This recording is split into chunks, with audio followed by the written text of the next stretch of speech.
Welcome to the Slouch Theory. Oh, Slouch Theory. Slouching. Slouching. Yo, what up? Andre D. Thompson here, Slouch Theory. This episode, we got the homie Doug Uram. Doug, U-R-A-M. Not Urham. Uram. Am I being weird? Fuck. Okay. You'll find out when you listen to the episode. There's a reason for my awkwardness. Now, granted, I give you this. I'm more awkward than not even that's not even the right phrasing. Hold on. I am not backtracking. Fucking wait.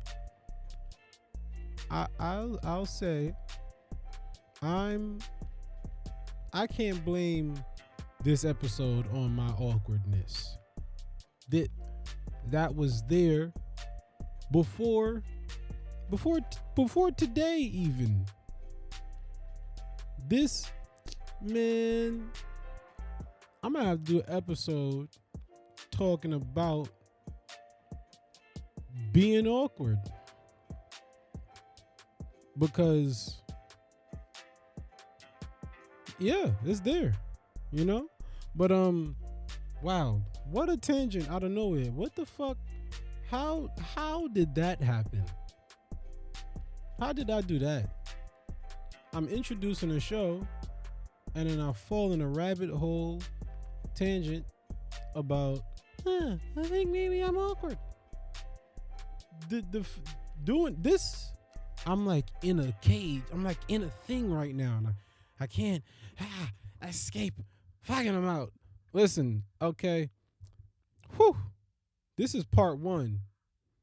You feel me? Because, you know, when homies call, a lot of times we just end up rapping for mad long. So this is part one, which means, yo, you mad smart because you guessed it. You guess what that means.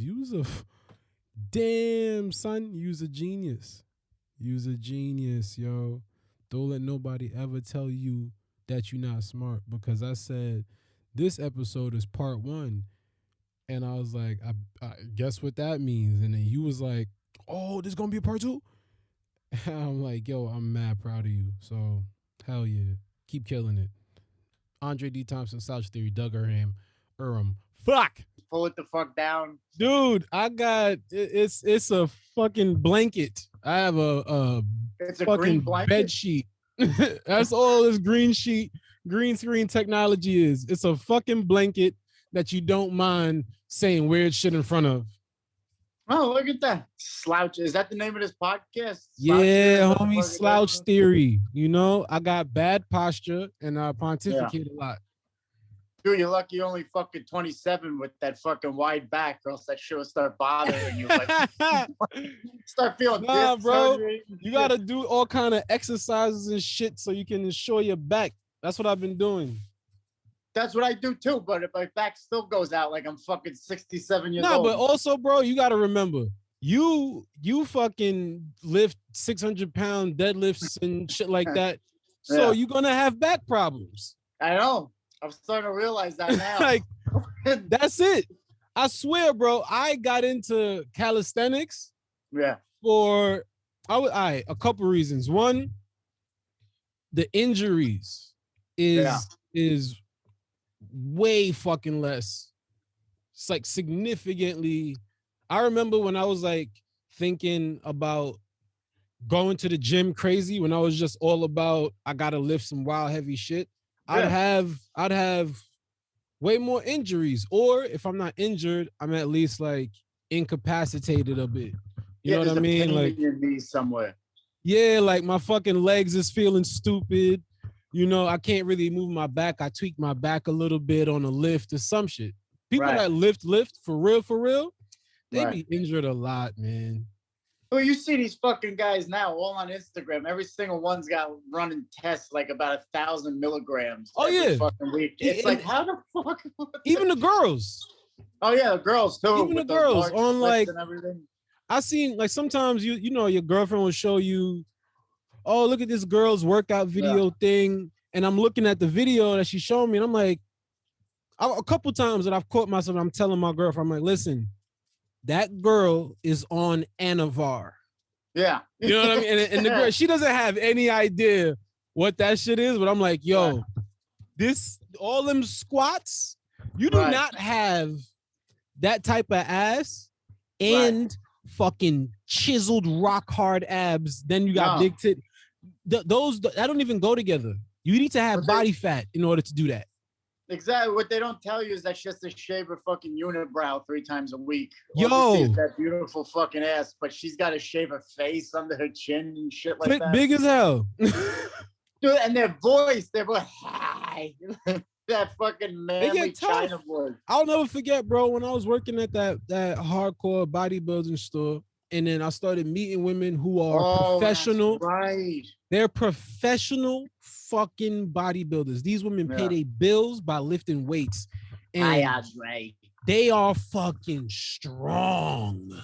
Yeah, they're big bitches. They are fucking savages. Fucking strong. And that's not natural to look at. Like, you see a woman like that, you're like, what the fuck is that? Like, their deltoids are fucking shredded.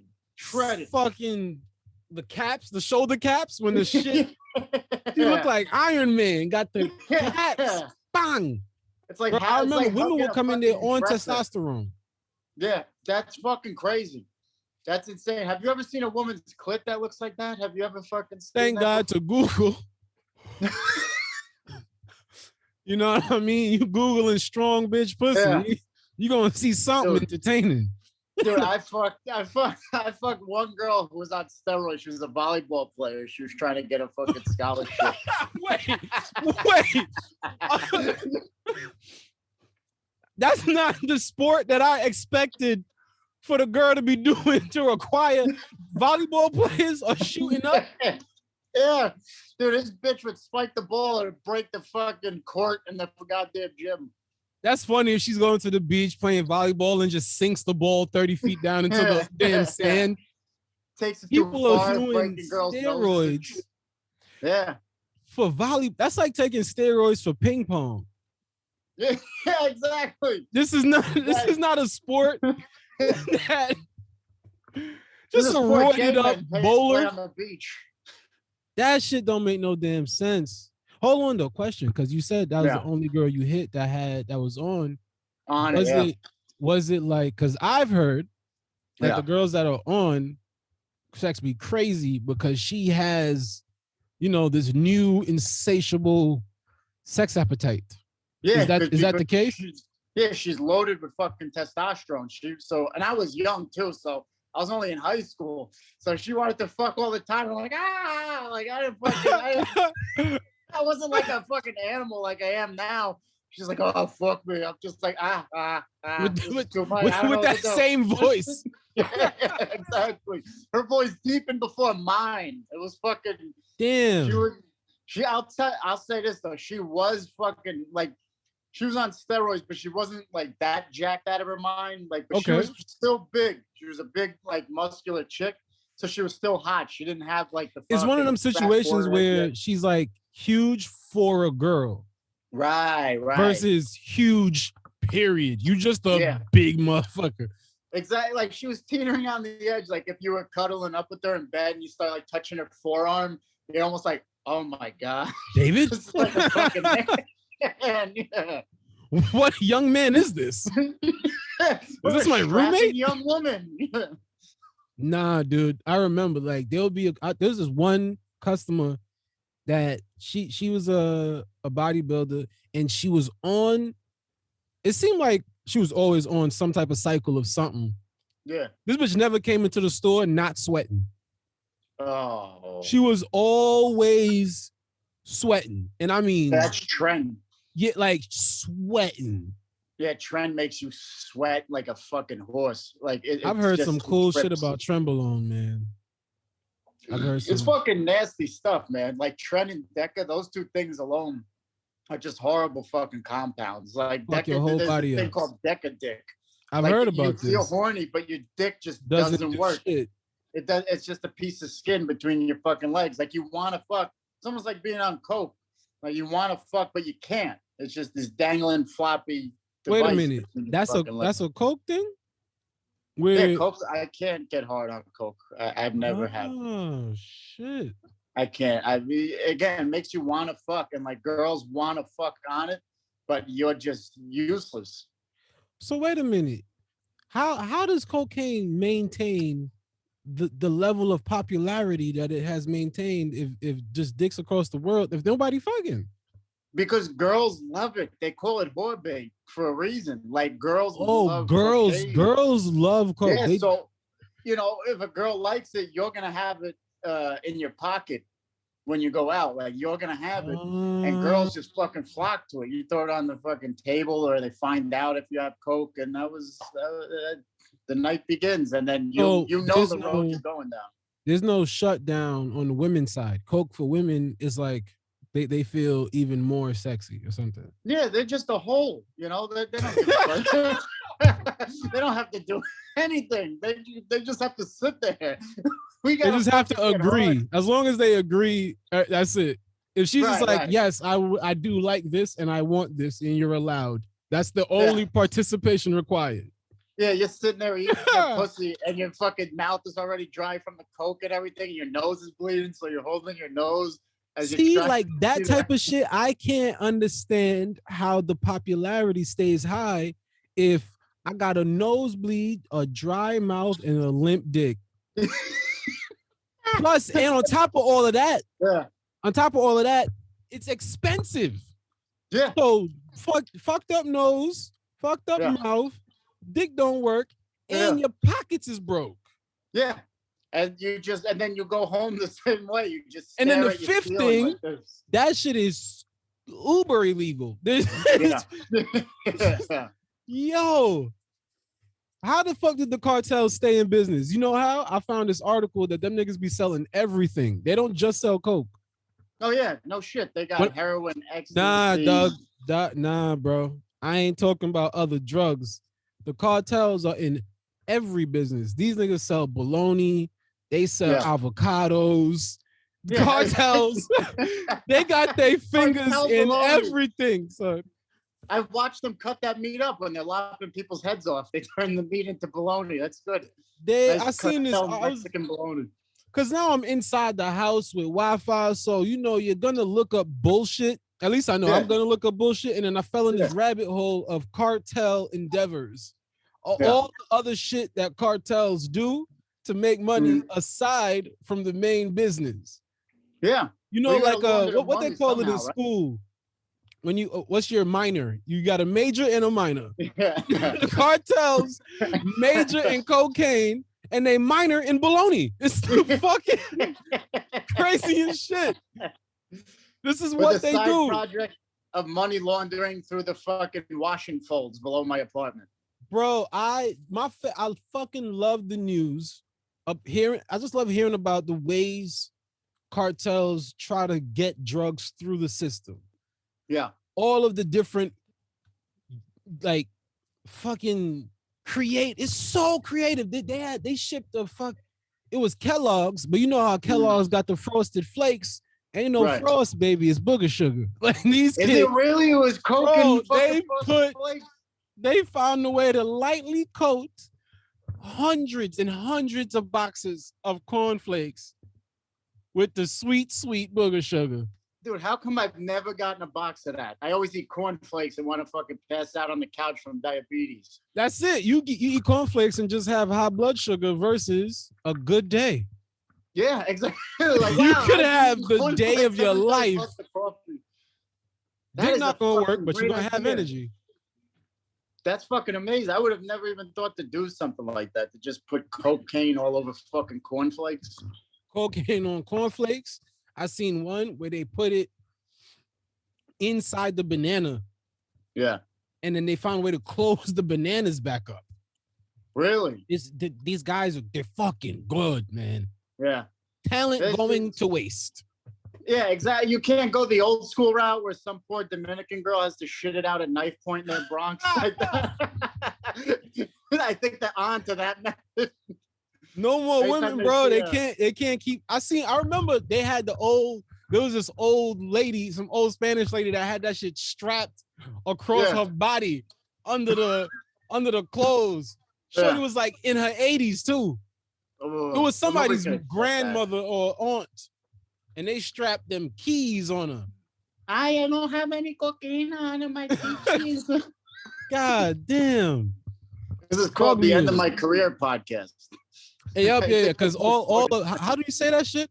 All views expressed by Doug, or how you say your last name? The new one. Uram. Doug Uram are not represented by the podcast. Yeah, exactly.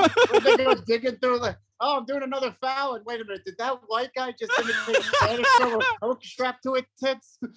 All views expressed by Doug Uram are not supported by the podcast. Listen, I don't know that fucking guy. I have no idea who he was. We just invaded, those guys who hack into the Zoom rooms. That's what that was. And I just started talking. Bro, what happened with the name? Man, I was, we got nothing but time in this whole quarantine shit. And I'm fucking 31 years old, Andre. I'm fucking 31 years old. Been doing comedy for a little while. And I don't know, it just started fucking with me. And somebody said my name, Doug Bryan, before I could go up on stage. And and even before they said my name, they're like, "You're gonna like this guy," and then he said something like he tells it how it is, or some bullshit like that. Yeah. And then I'm like, wait a minute, how the fuck can somebody bring you up like that, saying you tell it how it is and you have a fake name? And I just got a douche chill down my spine, and in that moment, I fucking hated it. I was like, a douche chill? A douche chill, yeah. You never heard that before? That's great. No. Yeah. That's a white guy slang. That's why. All right. Fucking douche chill. One for the white guys. That's a good one. Shout out to y'all for that. I like douche chill. Yeah. Well, I don't think I've ever heard a black guy say douchebag in my life. That's like a real fucking Jersey. I remember the first time I've learned the word. I did not know what it was. I think I said it around family, like adult family, and they laughed because they knew that I had no fucking clue what I was saying. You could tell that I had not a damn idea. I was watching Jackass or something and learned a new word, and now all of a sudden here I am in fucking Queens trying to say douchebag. Don't know the fuck. And they're like, "Oh, where did you learn that? He's making white friends. Look at that. Look at him." He's gonna be saying cunt next. Oh yeah. Shout out to England and Australia for that. Yeah. They got me warmed up to saying cunt and exercising, but I don't. You know what? I don't. There's certain words that I don't say cunt. Like it never came up in my natural. It doesn't even roll off your tongue correctly when you say it. Yeah, I never said cunt. Unless I'm like, I'm like trying to be jokey about it or something. And I'm like, you even put an accent on it when you say, you're like, "Ooh, cunt." It don't work for me. This is like the whole thing where people they like debate between like white girls say cock and black girls say dick. Right. And even I legit never heard not one black girl ever. I ain't never heard a black girl say the word cock about nothing. All these white fucking curses that you use don't even come off your tongue correctly. Like, like you pronounce every letter. Cunt. How am I supposed to say it? How do I? But yeah, you know what? That's what we need. We need a Get Hard movie, but the opposite, where the black guy goes to white struggle, and then the tough white dude teach me how to be a tough white man. Yeah, like in South Boston or some shit like that. Exactly. Like, these motherfuckers is living rough.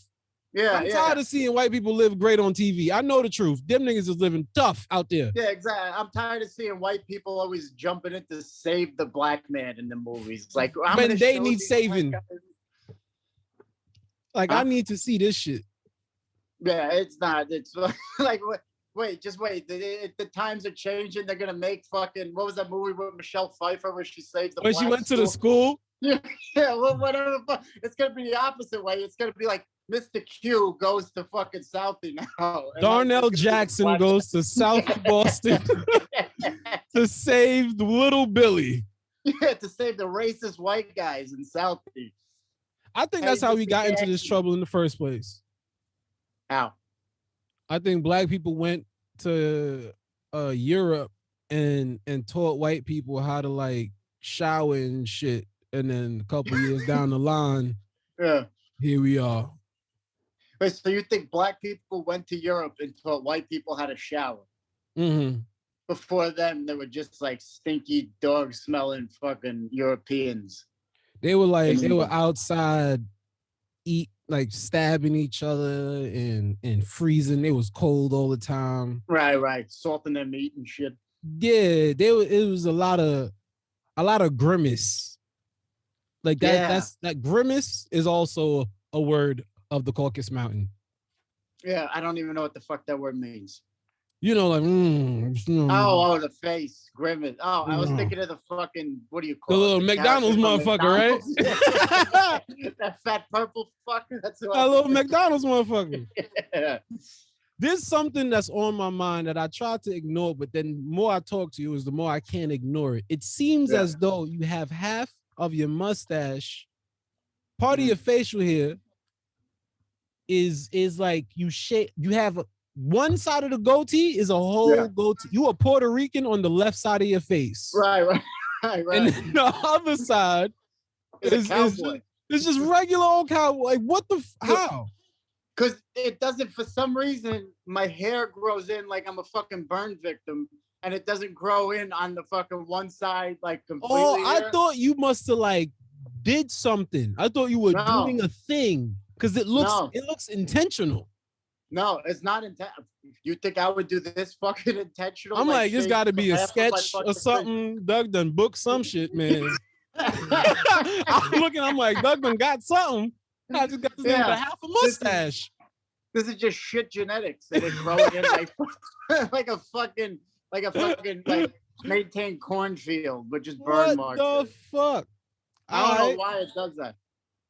I mean, I get it, dude, because I'm baldy right now. Right. But there's like a line where there's right here. Under this line, all of the hair under that side of my face grows backwards. Right. And then the rest of my hair grows in the regular direction. Yeah, I don't know. So I get it. Doing some parts of your human body legitimately just doesn't make sense. No, it doesn't. That's why, like, I see dudes walking around with like a full fucking goatee and like it looks great. They grow the connectors and shit, and I'm just like, I don't know how the fuck I wasn't blessed with that. I'm stuck. I just keep thinking that as like I'm gonna hit an age where I magically just have a fucking Rick Ross beard out of nowhere. It's just gonna. No, it comes out of your fucking ears and your nose and shit when you get older. Unnecessary places, just unnecessary places. Yeah, exactly. Like I started, like even at fucking 31, I got hair growing up the shaft of my dick. I never had that in my 20s. Maybe you're becoming a wolf. I hope so. Then maybe I'll grow in this fucking beard. That would be. It'd be funny if you're the only wolf with a half a mustache. That's the only part that doesn't grow in. You got a patch. Like, what the fuck is wrong with this sick werewolf, man? This side of my face has Bell's palsy, and that's fucking funny. Shit, what have you been up to, my guy? Keeping busy for the pandemonium, the pandemic. How you been occupying your time? Fucking hunting season's over, so I got nothing to do. Fuck yes, you've been hunting. Yeah. That shit is dope. It's fun. It's great. Like it keeps my mind away from fucking everything. Like here's because there's that shit is so dope. I was fucking dating, and she decides to tell me that at one point in her life she was addicted to crack. Wait a minute. Wait. You was getting that crack pussy? Yeah, dude, she wasn't anymore. Like she was in recovery. And I kind of knew from the beginning because she kind of mentioned it. But then as like we started, I thought you was gonna say she stole from you or something. No, she's not doing it anymore. This was like her cracky ways are behind her. Like, oh, this pussy tastes homeless. Oh goodness. So when she told me that, like, I kind of knew, like, 'cause she mentioned it a few times, and you kind of, it's one of those things that you just kind of put in the back of your mind. But then, like, as things progress, it's like, how do you tell your parents, like, hey, my wife used to smoke that shit, man. Yeah, exactly. Like, this is Michelle, and she did crack. And your parents never look at that like, oh, she probably had a great future, made a lot of money for a CEO one day. What race is Michelle? Michelle is half. Oh, dude, listen to this. All right, this is fucking. This like, dude, half Native American, half black, adopted by Jews, like. So, and still end up with crack? Yeah, she is everything on the oppression scale.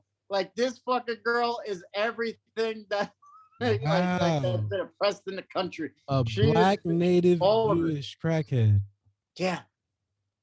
See, like, that's just an Oprah ass story right there.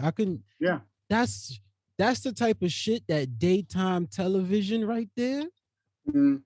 Bro, her story will make a bunch of women around the time of 12 to like 1:30 just cry, bro. Yeah. That's perfect daytime television. Right. I used to smoke crack.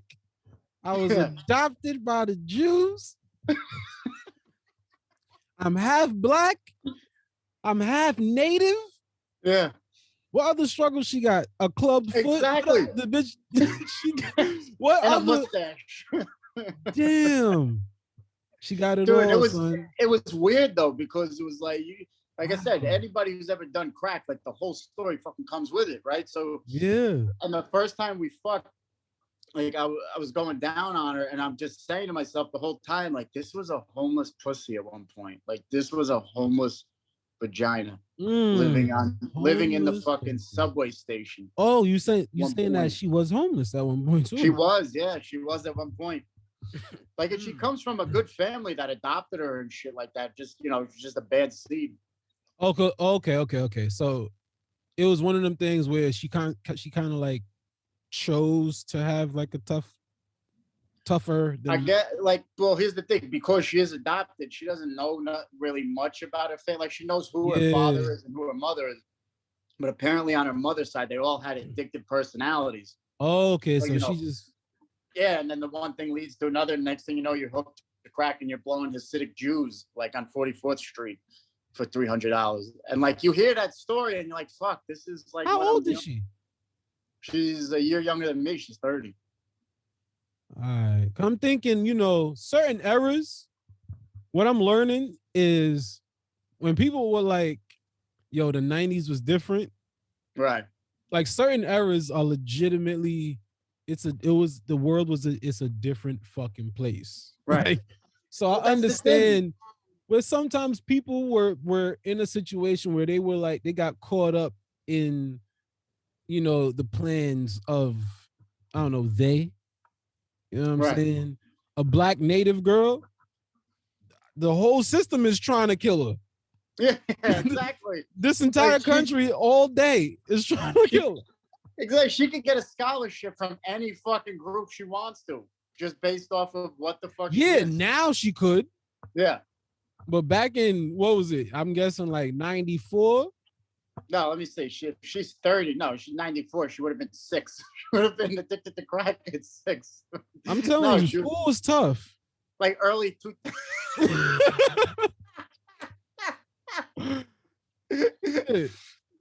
Fucking like. I guess it was like maybe mid 2000s, like 20. Fuck, I don't even know. 2013 maybe. Bro, like that. Listen. Who still does crack in 2013? That's what I was about to say. I don't want to downplay anyone's, what'd you call it? Struggles or strife or life story or anything like that. However, how the fuck do you end up smoking crack? I have no idea. How you hold the iPhone and smoke crack. Yeah. You know how the iPhones were back then? They always fucking failed. So she's probably just pissed off and trying to relieve stress and like, hey, look. Oh crack shit, rock. she was trying to GPS something and was like, fuck it, let me get a rock. Yeah, let me just ask this shady looking. I'm not even sure what color son. this guy is, and ask him for You a a fucking 2013 crackhead is yeah. Yo, You're a God new bless age that girl. crackhead. I don't, you know, I wish nothing but the best, but it's complicated for me to understand how someone picks up crack in 2013. Yeah. That's I an don't know. Obama year. Yeah, that's Obama years. That was maybe that's what gave her the fucking motivation. She's like, oh, I don't understand.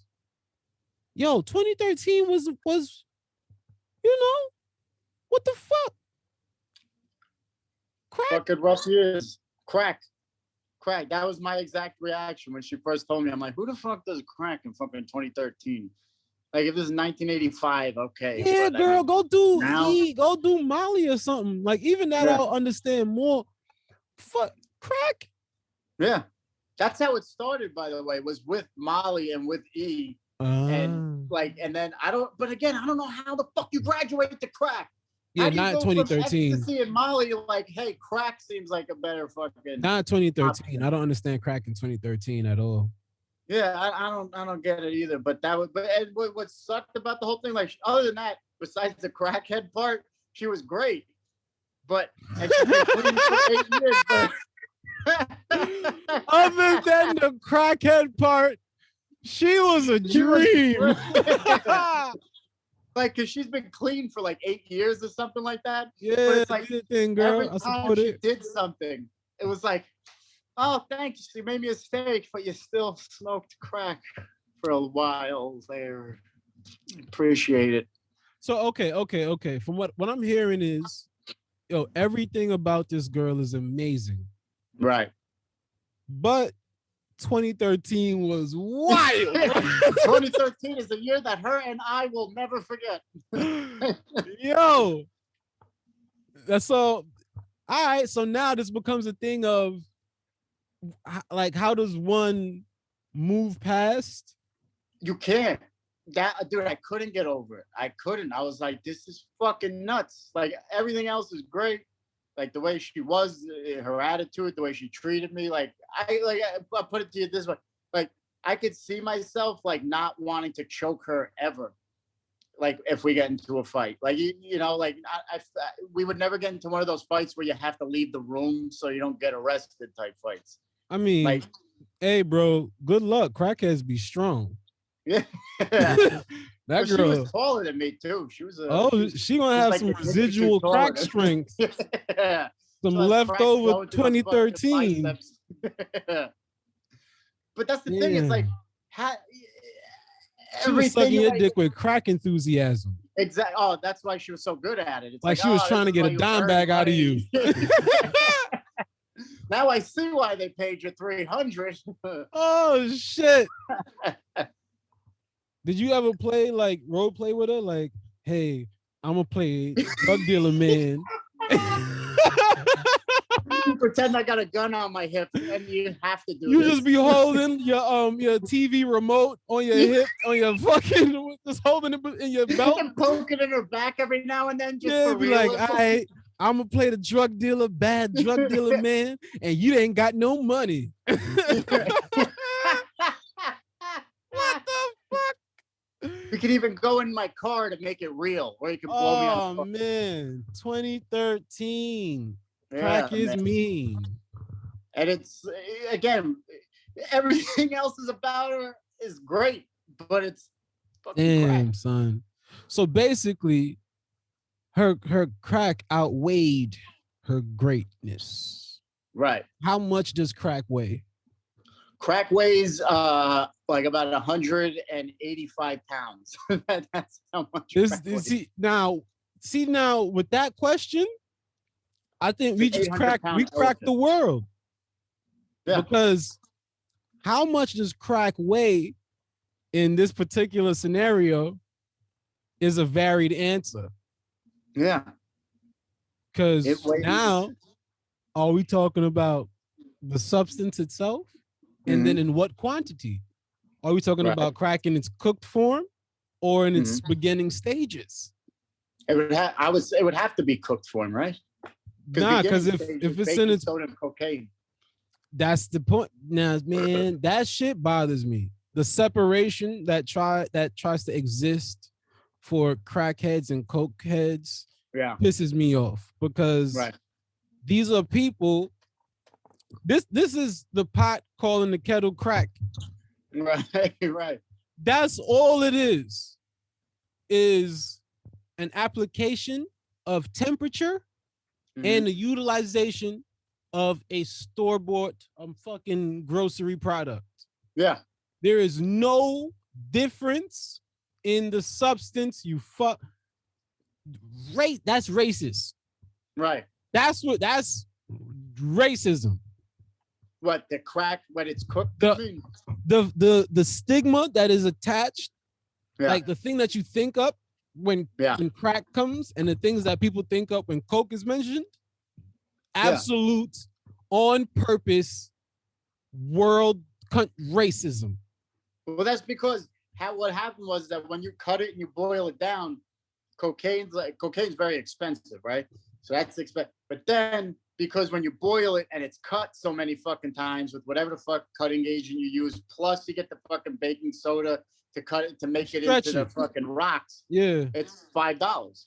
You stretch it. You get something that's like $5, like a rock that big, and I could be talking out of my ass. I just might be speculating, but a rock that's that big, $5 to $10 compared to the fucking 8-ball or the quarter that you get, or even the gram. Like the gram itself is like 80, about there, you know. So just because there's more of it, So, but now you get the white collar guys doing that, and then you get people in the hood smoking crack.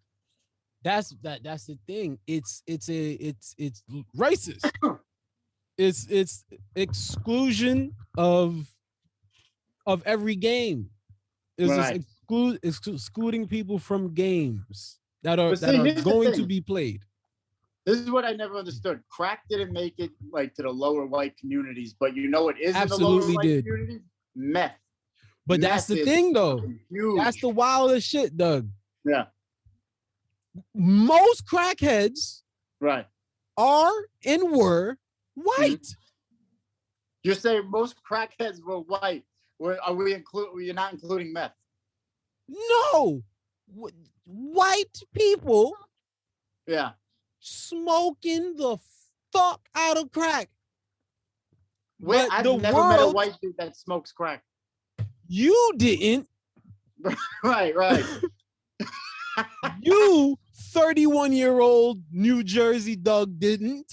Right. Fucker that was playing school sports and shit. Yeah. Right. You didn't. I never met nobody that like the people that I've met that smoke crack, I've met through comedy. Right.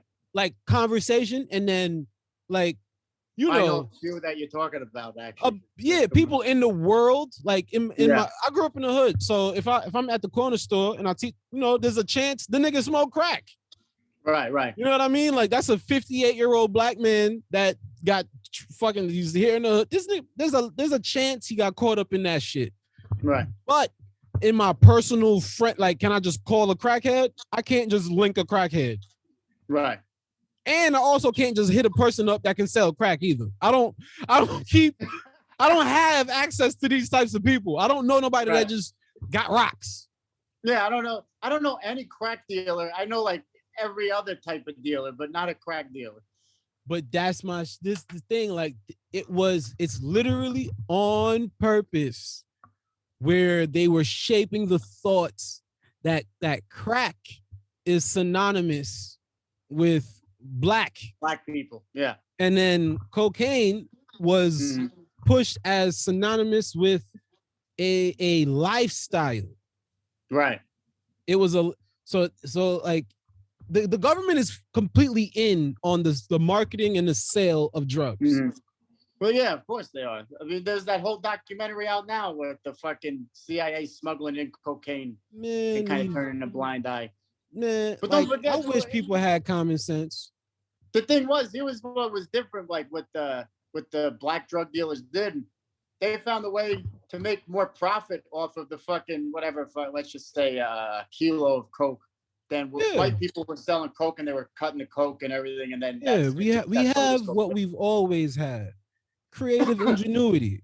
Yeah, entrepreneurs. You know, like legitimately, we are a group of people who constantly make mad shit out of nothing. Yeah. Literally. And you figured out how to make crack. See, that's great. Creative ingenuity. Yeah. I find that very great. God bless Black. We creative engine, but also remember Created this. Jazz and crack. And everything else. And the pipe, the crack pipe. that was great. That's definitely whites. You think the crack pipe was white? Bro, do some crack Googles and realize that white people were crack heads. Right. The idea that the crack epidemic was solely a black epidemic is false. Well, how the fuck does that happen?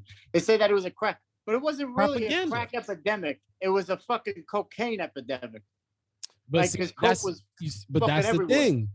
Even in that breakdown, right? If you in that breakdown, you went to the base. You're going, all right, if crack is here, the only way for crack to be here is for a surplus of cocaine to be here. Right. But that's thinking.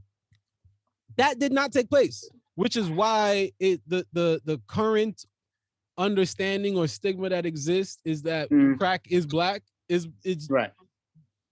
If people were doing that, just that one start of one beginning of thought, that wouldn't be happening. That wouldn't be the common, because you would have to know where it came from.